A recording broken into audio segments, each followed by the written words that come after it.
மிக முக்கியமா யாராவது எனக்கு மினிஸ்டர் ரொம்ப நல்லா தெரியும் அப்படின்னு சொன்னா நம்பாதீங்க. அவனுக்கு என்னை தெரியவே தெரியாதுன்னு அர்த்தம். அவனை தூக்கி வெளில போ, கெட் அவுட் சொல்லுங்க.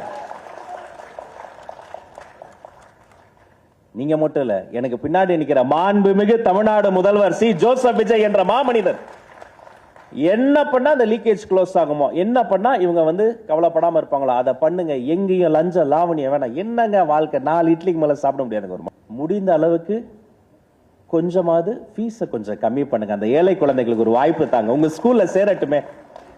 அரசு பள்ளியில படிக்கிற பிள்ளைகள் எங்களுடைய பிள்ளைகள், பிரைவேட் ஸ்கூல்ல படிக்கிற பிள்ளைகளும் எங்களுடைய பிள்ளைகள் தான், எங்க வீட்டு பிள்ளைகள் தான். அந்த ஒரு அவங்க கொஞ்சம் மிடில் கிளாஸ் தான் அங்க கொஞ்சம் வராங்கன்னா கொஞ்சம் அவர்களுக்காக அதை கன்சிடர் பண்ணுங்க. இது அமைச்சராக உங்க சகோதரர் நான் கேட்கிறேன், பண்ணுவீங்களா?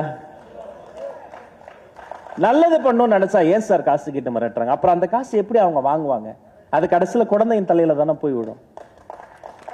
அந்த கண்ணீரை துடைக்க முடியாதா நான் காத்திருந்தேன். நான் நெஞ்சம் நிறைந்து சொல்கிறேன், இனி ரெனவலுக்காகவும் என்ஓசிக்காகவும் யாருக்காகவும் எதுக்காகவும் 1 ரூபா நீங்க தர வேண்டாம்.